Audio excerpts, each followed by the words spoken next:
Donc bonjour à tous. Donc moi, contrairement à Nicolas, j'ai beaucoup trop d'images, mais ça va équilibrer ces deux interventions.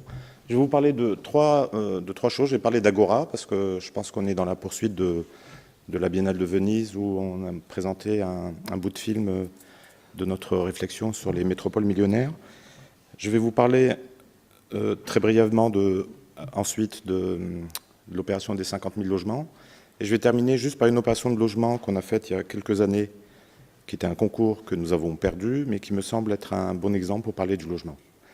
Donc la ville de Bordeaux nous a invités pour être commissaire de l'exposition d'Agora, donc là, il y a un peu plus d'un an, en avril 2010, où on devait traiter de la question de la métropole millionnaire, donc les métropoles d'1 million d'habitants. Et on avait commencé cette réflexion en faisant cette hypothèse, en disant que la métropole d'1 million d'habitants avait cette qualité ou cette capacité d'additionner les qualités de la ville moyenne européenne et les qualités de la grande métropole mondiale. Et que finalement, cette capacité à additionner ou à jouer de ces deux tableaux l'a doté d'une attractivité qui malheureusement a été très peu étudiée, parce que quand on regarde les travaux des géographes ou des urbanistes, on a beaucoup étudié les grandes villes, les grandes métropoles, on a souvent étudié la ville moyenne, mais la ville d'1 million d'habitants n'a pas été un corpus très étudié. On peut passer les images prochaines. Donc je vous montre en même temps des photos de l'exposition. Il y avait une salle qui montrait des plans, on avait invité une photographe qui avait travaillé sur une série de photos de villes moyennes européennes. Et puis dans une autre salle, deux salles qui se faisaient face, il y avait cette salle qui montrait plutôt nos situations, un certain nombre des photos de nos situations qu'on avait produites pour notre réflexion sur le Grand Paris. Parce que notre hypothèse, c'est que la grande métropole, aujourd'hui, on ne sait plus la dessiner quand on travaille sur un territoire de 10, 15, 20 millions d'habitants, mais on peut plutôt en parler à travers des situations extrêmement précises. Prochaine.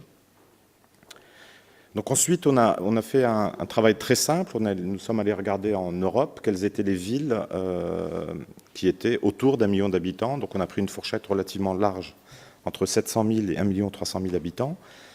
On a trouvé 26 villes en Europe, que je vais vous passer très rapidement l'ensemble des tâches. Vous pouvez les passer assez rapidement les unes après les autres. Donc Bordeaux, évidemment, un peu plus de 800 000 habitants. Amsterdam, 1 300 000. Anvers, 920 000. Bâle-Mulhouse, donc une métropole transfrontalière entre la Suisse et la France, 830 000 habitants. Belgrade, un peu plus d'1 million. Copenhague, 1 200 000. On peut aller un peu plus vite. Cracovie, Dublin, Glasgow. Donc évidemment, toutes les tâches sont à la même échelle. Liverpool, 815 000. Lille, 1 100 000. Lodz en Pologne, 750 000. Newcastle, 890 000. Nice-Cannes, donc encore une agglomération faite de communes avec voilà, la métropole de Côte d'Azur. Oslo, 876 000, la capitale de la Norvège. Palerme en Italie, 865 000. Prague, 1 250 000. Riga en Lettonie, un peu plus de 700 000. Rotterdam, aux Pays-Bas, 1 200 000. Sofia, 1 200 000. Ça ne s'arrête jamais. Stockholm, 1 250 000. Thessalonique, 800 000. Toulouse, 859 000. Valence en Espagne, 1 200 000. Zurich, 1 100 000. Voilà.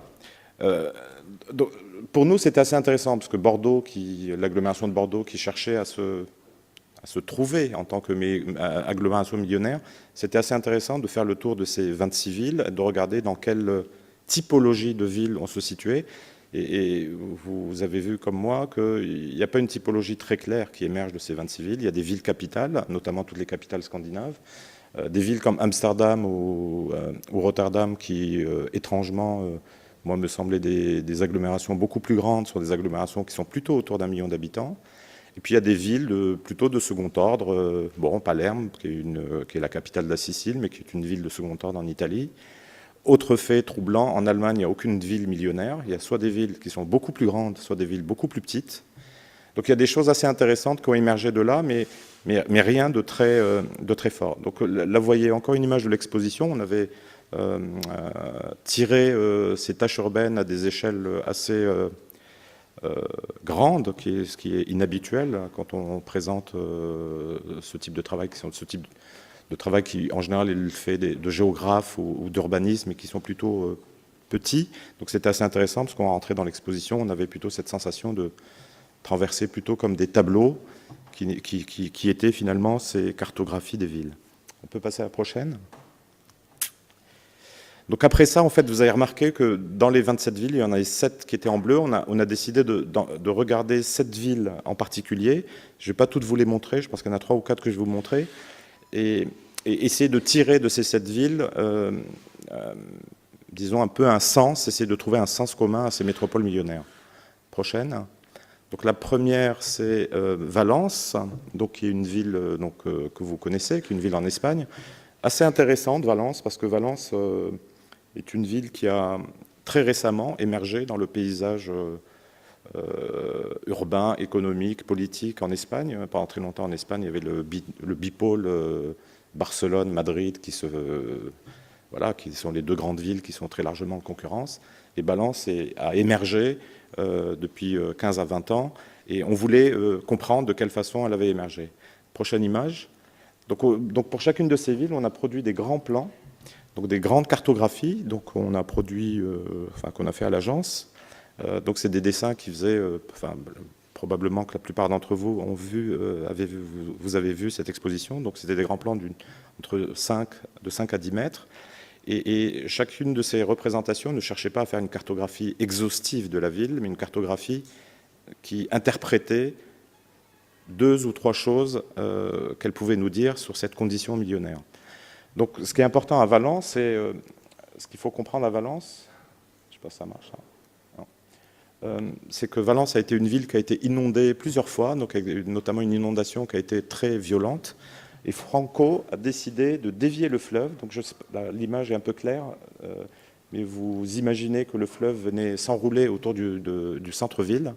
Franco a décidé de dévier le fleuve, donc c'est le fil bleu que vous voyez qui rejoint la mer.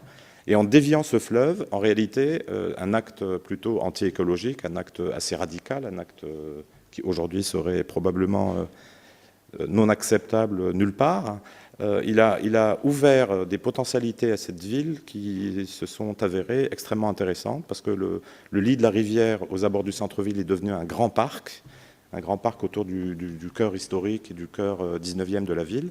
Et puis tout le lit de la rivière qui reliait la ville au port est devenu le territoire d'expérimentation de la ville de Valence, territoire dans lequel tous les projets que nous connaissons depuis 10 ou 15 ans se sont développés sur ce territoire. Donc ça montre comment, à un certain moment, poser la question de comment une ville passe du statut de ville à métropole millionnaire, c'est qu'à des moments, il y a des actes de planification comme celui-là, ou un acte assez radical ici géographique, qui permet de faire basculer une ville d'une échelle à une autre. Prochaine. Autre exemple, Liverpool. Donc Liverpool, tout le monde connaît Liverpool, hein, c'est le football, mais c'est aussi l'industrie, mais c'est aussi les Beatles, c'est aussi... donc Liverpool, c'est une ville qui a traversé énormément de crises, et la dernière était la crise industrielle, qui était assez violente. Et quand on a fait nos recherches, Liverpool est une ville assez intéressante parce que pendant très longtemps, elle a été le laboratoire de la Grande-Bretagne, parce que c'était un peu le Nouveau Monde avant le Nouveau Monde. C'était le port c'était le premier port avant les États-Unis. Et beaucoup de choses ont été expérimentées à Liverpool par les Anglais au XIXe siècle, notamment l'industrie, des architectures. Vous connaissez tous ce skyline sur la façade maritime de Liverpool. Et Liverpool, pour nous, était intéressante parce que c'est finalement cette succession de crises qui a façonné la condition millionnaire ou la condition habitante de la métropole, parce que le titre que j'avais donné à cette brève intervention, c'était métropole habitante, c'est d'essayer de parler du rapport entre l'habitat et l'échelle urbaine ou l'échelle métropolitaine. Et c'est cette succession de crises qui a trouvé un peu sa... enfin, récemment, Liverpool, capitale culturelle en 2004, qui a permis à Liverpool de se positionner de façon un peu plus... de se positionner comme ville qui est sortie de la crise. Donc, juste une petite anecdote, Liverpool, vous vous rappelez tous de ce fameux drame du SL, où il y a eu un stade qui s'est... il y a eu des tribunes qui se sont effondrées parce que les supporters c'était Liverpool contre je ne sais plus qui. Un journal, un grand tabloïd anglais avait fait un article très très très méchant contre les supporters de Liverpool. Donc juste pour vous donner cette anecdote, ce tabloïd jusqu'à maintenant, donc le SL ça date de plus de 15 ans, presque personne à Liverpool ne l'achète alors que c'était un journal qui se vendait.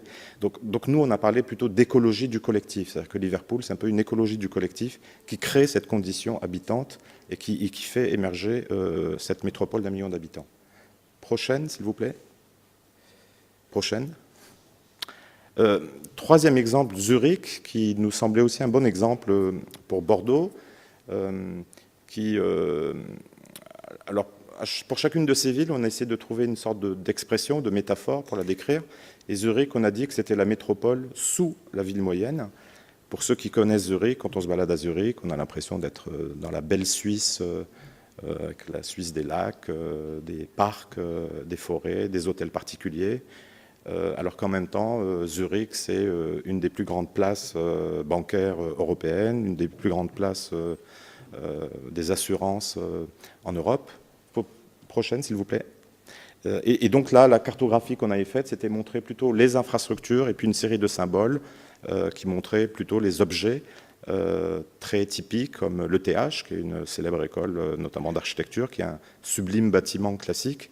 Et donc, derrière un visage de ville moyenne très paisible, très douce, se cache une métropole très intense, très attractive,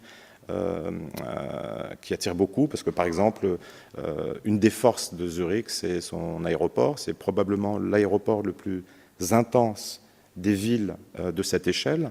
Par exemple, des sociétés aux États-Unis qui délocalisent en Europe, très souvent délocalisent à Zurich, parce que c'est là où il y a une polarisation des low cost, c'est-à-dire que les employés doivent faire beaucoup de voyages entre l'Europe et les États-Unis. Zurich est une place relativement importante. Donc tout ça dessine encore une fois une façon, que la manière dont certaines villes, certaines métropoles se positionnent et deviennent millionnaires et dessinent une condition habitante. Troisième exemple, prochaine, c'est Copenhague, dont beaucoup de gens parlent. Beaucoup de gens parlent de la ville scandinave comme un modèle écologique, comme le modèle de demain. Donc on parle beaucoup de Copenhague, on parle beaucoup de Stockholm. Alors on a plutôt regardé Copenhague qui nous a intéressés, puis on a essayé de comprendre pourquoi Copenhague était devenu le Copenhague dont on parle aujourd'hui. On peut passer à la prochaine, s'il vous plaît. Donc là encore une fois, une cartographie qui montre, donc à votre gauche, donc Copenhague, à droite c'est Malmö, donc on est en Suède. On a essayé de comprendre pourquoi Copenhague était devenu cette chose qui attire tout le monde. Tous les élus du monde entier sont, je pense, allés au moins une fois à Copenhague voir comment c'était. Et en réalité, c'est encore une fois un peu un double mouvement. Dans les années, à la fin des années 90, Copenhague était une ville en crise, vraiment en déclin économique. Et l'État danois et l'agglomération ont pris une décision assez radicale de construire ce pont, donc le pont d'Øresund qui relie Copenhague à Malmö, donc une infrastructure sublime, incroyable, qui traverse la mer. Et en construisant ce pont, ça a permis d'abord de désenclaver Copenhague, mais surtout de signer une sorte de grand deal avec Malmö. Copenhague est devenu plutôt le hub aéroportuaire, c'est-à-dire que l'aéroport de Copenhague s'est beaucoup développé depuis. L'aéroport de Copenhague dessert quasiment tout le Danemark et la moitié de la Suède. Et Malmö a récupéré tout le système portuaire, c'est-à-dire que tout le port de Copenhague a déménagé à Malmö. et tout le système aéroportuaire a déménagé à Copenhague. Donc voilà une façon d'aborder une sorte de complémentarité entre deux villes qui passe par les infrastructures. Donc voilà l'acte premier, qui est un acte très fort, un acte de planification. Et puis le deuxième acte qui est plus doux, qui est ce que vous voyez en bleu, c'est tous les petits fils bleus que vous voyez. Le Danemark et la Suède sont, et notamment les villes danoises et encore plus la Copenhague et Malmö, enfin Copenhague on le voit bien, sont les villes les plus denses en pistes cyclables. Donc ce que vous voyez, c'est les pistes cyclables, c'est-à-dire qu'ont été développés concomitamment un réseau de pistes cyclables sécurisées, confortables, larges, extrêmement denses, et vous le savez, vous connaissez probablement ces chiffres, les habitants de Copenhague passent un peu plus d'1h30 par jour sur leur vélo, donc ils vont tous au travail à vélo, ils font quasiment tout à vélo, et c'est finalement cette double condition presque d'une domesticité, une ville très très domestique où on fait tout à vélo, et dans le même temps une sorte de système infrastructurel plus large qui fonctionne plutôt avec la grosse économie, qui dessine la condition, encore une fois, habitante spécifique de Copenhague. Et c'est pour ça qu'aujourd'hui, nombreuses sont les opérations, notamment de logement, qui se passent là. On a parlé d'écologie immédiate. Quand on arrive dans ces pays scandinaves, on a une sorte de sentiment, notamment quand on vient de France ou d'Europe du Sud, on a ce sentiment un peu d'écologie immédiate. Tout a l'air un peu green, un peu vert.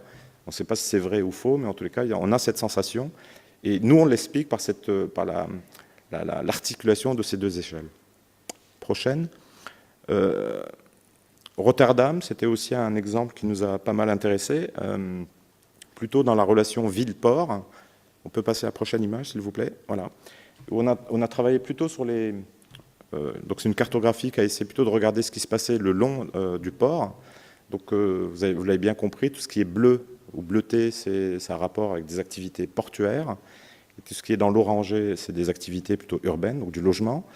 Et ce qui est intéressant à Rotterdam, c'est que cette dualité ville-port, aujourd'hui, Rotterdam se pose toujours la question de est-ce qu'elle doit véritablement pousser de façon radicale le port vers l'océan et puis gagner sur les territoires du port en cœur de ville, ou est-ce qu'elle doit assumer cette double condition urbaine et portuaire.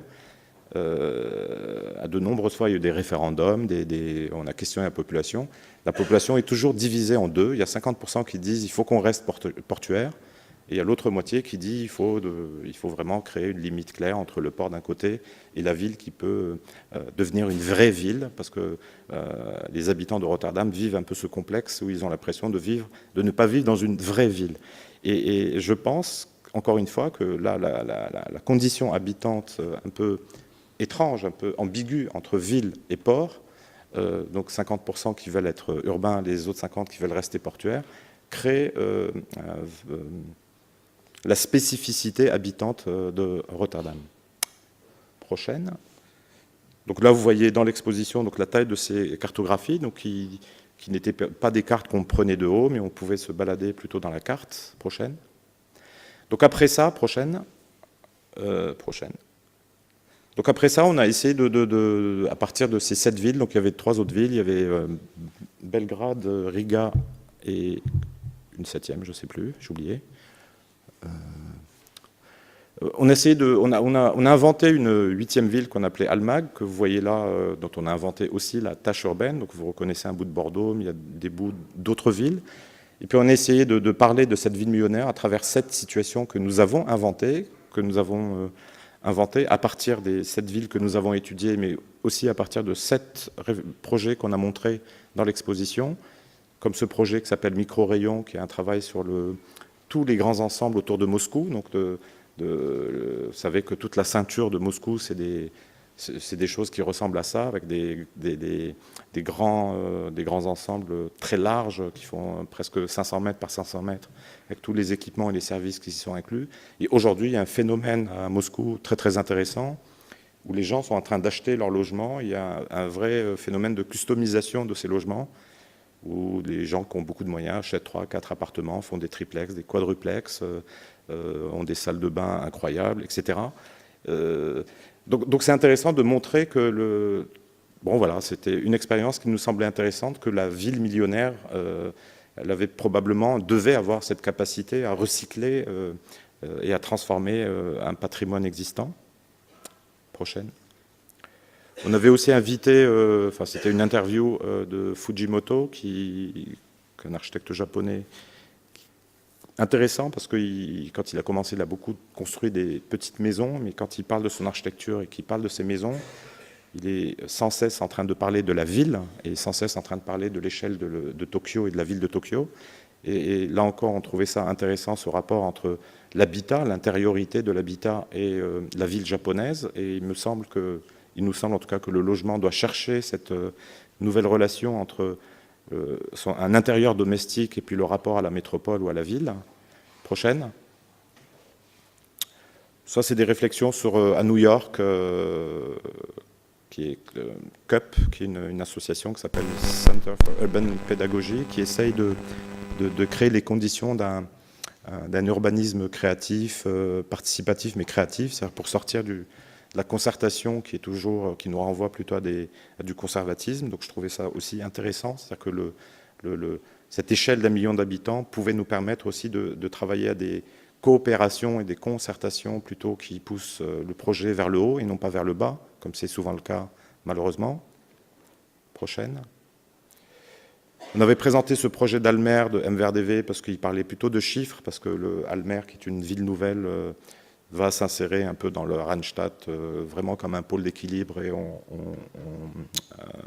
l'État a commandé un schéma directeur pour construire 100 000 logements à Almer pour qu'elle atteigne une masse critique importante et qu'elle devienne ville. Donc c'était aussi assez intéressant. Prochaine. Crimson et FAT. FAT, c'est des architectes anglais qui travaillent beaucoup sur l'aspect populaire de l'architecture, l'aspect, pour ne pas dire populiste, mais qui font une recherche vraiment sur une architecture populaire. Je pense qu'en France, on ne se pose pas assez cette question. Il me semble que dans ces métropoles se pose aussi cette question, qu'il faut savoir la manipuler, la rendre intéressante et non pas en réaction ou encore une fois conservatrice. Prochaine. Et puis on avait demandé à, son nom m'échappe, à Branzi, de nous prêter cette sublime maquette qui s'appelle Casa Madre, que j'aime beaucoup parce que c'est une maquette qui montre une sorte d'environnement, je trouve, habitant, où toutes sortes de choses coexistent dans un seul et même environnement, la nature, des animaux, le travail, l'habitat au sens classique du terme. Donc on voulait aussi parler du fait que les grandes villes, dès qu'elles atteignent un seuil, elles sont en capacité de mutualiser, pour reprendre un peu le mot de Nicolas, de mutualiser un certain nombre de choses et de créer des environnements complexes, mais qui sont en capacité d'intégrer différentes fonctions, différents environnements en un seul climat. Prochaine. Donc ensuite, on a inventé comme ça des situations qui mélangeaient des choses. Donc là, c'était le croisement de Belgrade avec, je ne sais plus. Donc on montrait, on avait, d'une certaine façon, c'était un peu métaphorique. On avait inventé cette ville millionnaire et on montrait, c'était comme si on faisait un échantillon de 7 situations qui pouvaient se passer dans cette ville imaginaire et qui discutaient à chaque fois d'une condition habitante spécifique. Donc là, une condition plutôt proche d'un quartier d'habitat social qui s'est densifié, où il y a un réseau de tramway qui vient, qui le transforme et qui donne des nouvelles dynamiques de transformation. Prochaine.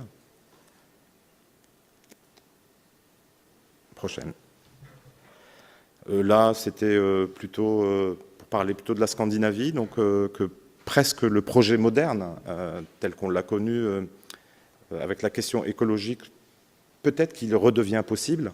Donc c'était aussi l'hypothèse qu'on émettait dans cette situation, qui redevenait possible, parce que la question des transports était plus douce, la question de la nature était aussi mieux intégrée dans la ville, et que le projet moderne pouvait peut-être être réévalué aujourd'hui, plus qu'il l'a été dans les quelques décennies qui sont passées. Prochaine.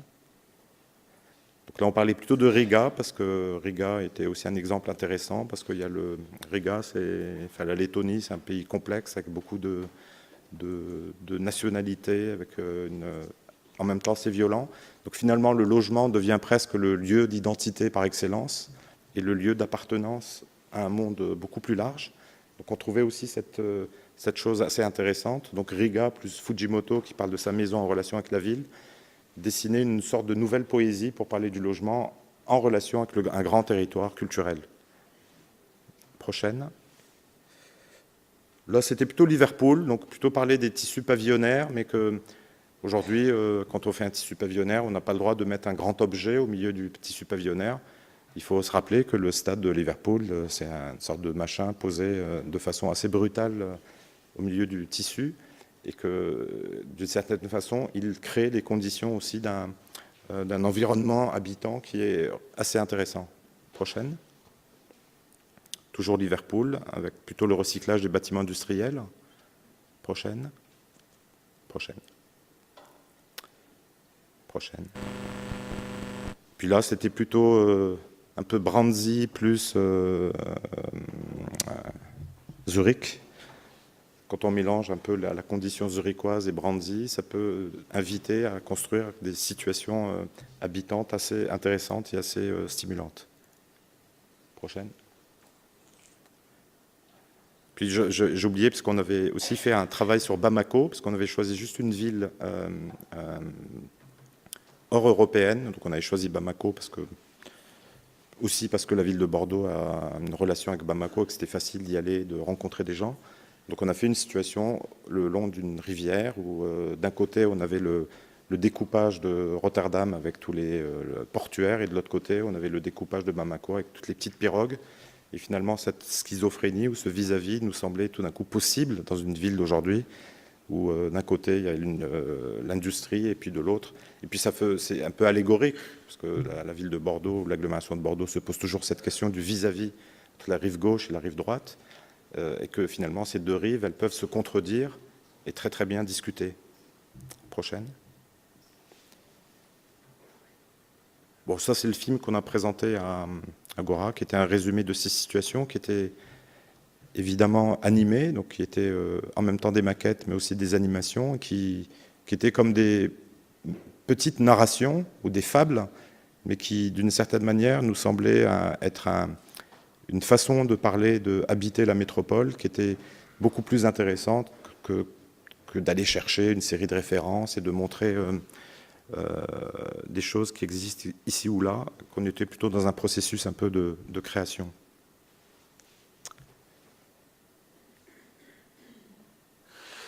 J'ai dépassé mon temps. Je vais parler un peu de cette réflexion qui était après Agora. Donc pour nous, c'était presque une sorte de continuité assez naturelle entre cette réflexion sur la métropole millionnaire et ensuite la Cube qui lance cette réflexion sur les 50 000 logements. Donc comment habiter dans la métropole bordelaise, et finalement de quelle façon le logement devient l'agent qui construit la métropole. Je pense que l'originalité de la question, elle réside très précisément là. Très souvent, quand on parle de constitution d'une métropole, on parle d'infrastructure. Le Grand Paris, ça s'est fini par un grand plan de transport. On parle de choses comme ça. Et l'originalité de la question ici, c'était de faire du logement, de l'habiter, du logement pour tous, un peu la porte d'entrée pour parler de l'échelle métropolitaine. Prochaine. Bon, j'ai sauté ça. Donc nous, on a fait cette proposition de dire qu'on trouvait évidemment très intéressant cette entrée par le logement. On a à ce moment-là plutôt, pas inventé, mais utilisé cette expression de métropole habitante qui parle de l'habitat. Et puis on a aussi utilisé cette idée de dire que la métropole ou le territoire de la Cube pouvait devenir le showroom d'un urbanisme renouvelé, parce que pour rentrer par la question du logement, c'est aussi poser la question de comment on urbanise autrement. Donc Nicolas tout à l'heure a parlé du logement, du produit, mais je pense qu'il y a aussi la procédure. Il a parlé d'urbanisme négocié. Je pense que c'est bien. Je pense que encore aujourd'hui, on est beaucoup dans des ZAC, zone d'aménagement concerté. On est obligé d'avoir un bilan avant de commencer, avoir un plan masse, etc. Et on n'est absolument pas en capacité de travailler, de donner du temps au temps et de donner du temps à la création. Et la procédure nous enferme, en tous les cas, dans des systèmes financiers, dans des systèmes réglementaires, des systèmes technico-économiques qui nous empêche, nous tous, hein, maîtres d'œuvre, maîtres d'ouvrage, collectivités, acteurs publics et privés, à construire la ville que l'on cherche à construire. Donc je pense que la question du logement, elle se pose autant dans la typologie que dans les procédures ou les processus qu'il va falloir inventer pour sortir un peu de ce système, oui, de l'îlot, du cahier des charges de l'îlot, qui finalement devient une sorte de machine à broyer l'architecture, de machine qui broie toute condition de créativité et d'innovation. Prochaine. S'il y a des mathématiciens. Prochaine. Non, en fait, on a parlé d'équation métropolitaine, parce qu'il nous semblait que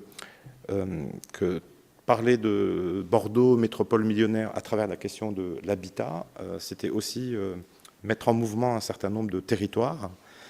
Donc on en avait identifié 7 à l'époque.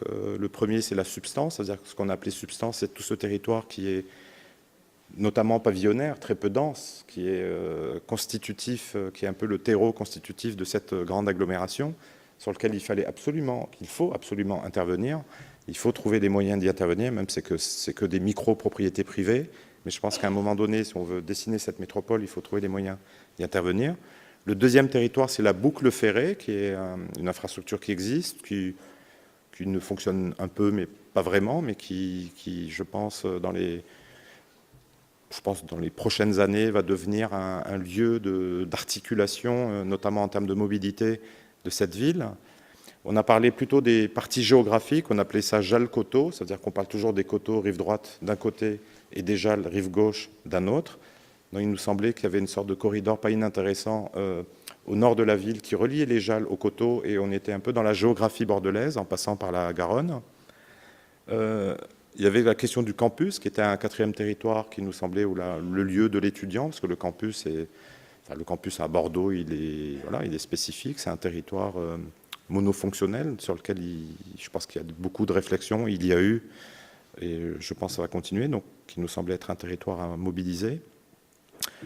Le cinquième, c'est qu'on appelait Airport City, c'est l'accès dans l'agglomération de Bordeaux depuis Mérignac, depuis l'aéroport. C'est-à-dire qu'aujourd'hui, il y a un accès qui est dévalorisé. Enfin, on passe par cette zone commerciale de plusieurs centaines d'hectares, mais qui pourrait être totalement... Aujourd'hui, on sait tous, tout le monde le sait, tous les professionnels le savent, que ce type de commerce sont obsolètes.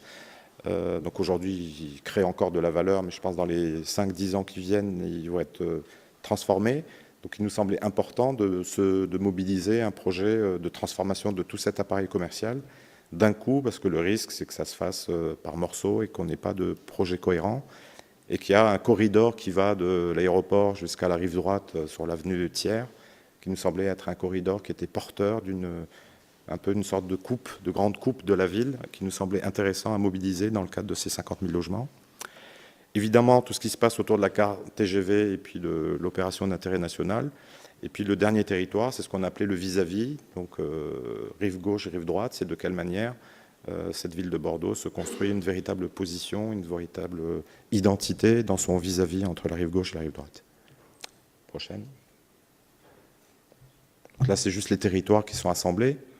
Donc évidemment, tout ce qui est blanc, c'est ce qu'on appelait la substance, c'est cette matière urbaine habitée qui constitue finalement le terreau de la ville.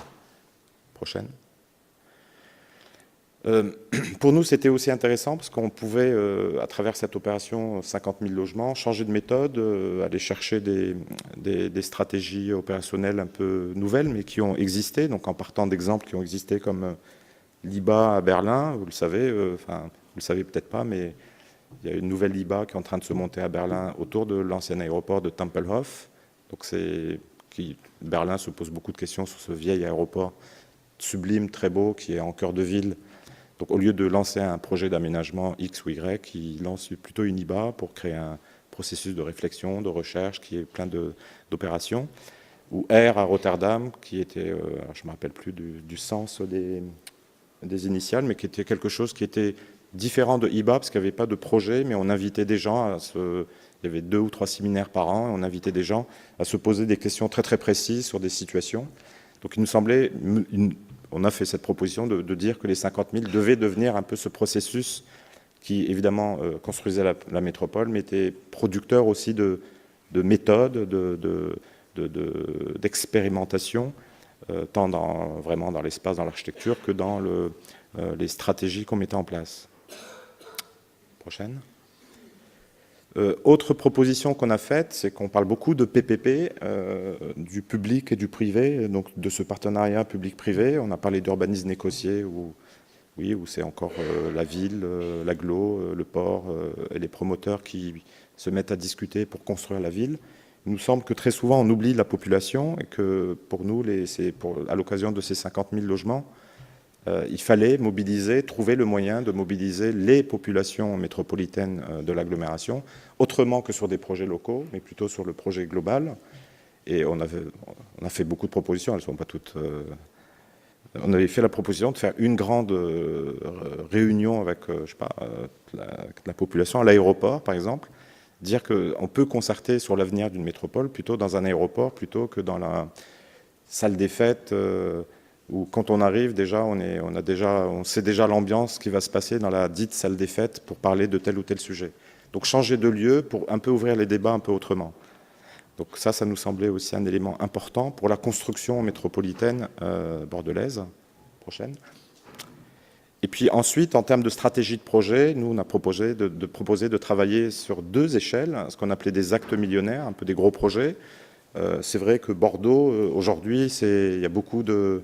Enfin, les derniers grands actes urbains, c'est... Enfin, moi, je ne suis pas un spécialiste, mais quand on va sur le parc d'exposition, enfin, tout ce qu'a laissé Chaban-Delmas ou Mériadec, qui sont un peu des objets aujourd'hui peut-être un peu oubliés, mais il y a eu dans l'histoire comme ça des grands moments, des grands fragments qui ont, alors bien ou mal, hein, on peut dire Mériadec c'est pas bien, moi je trouve ça très bien, mais peu importe, mais bien ou mal, qui ont conditionné, qui ont mis à des endroits des objets, qui ont dessiné, en tout cas qui ont préfiguré un peu les questions dans lesquelles nous sommes aujourd'hui. Donc pour nous, il fallait un peu renouer avec cette vision un peu millionnaire, avec des actes un peu forts, et puis dans le même temps, concomitamment, simultanément, travailler à des actes homéopathiques, des micro-projets, des choses très fines, très délicates, très précises dans la dentelle, qui, il nous semble, un peu à l'image de ce qu'on a dit sur Rotterdam, c'est un peu la concomitance ou la co-valorisation de ces 2 échelles qui permettent ou donnent, disons, mettent en perspective un peu cette métropole qui vient. Je vais arrêter. Je vais m'arrêter là. Merci.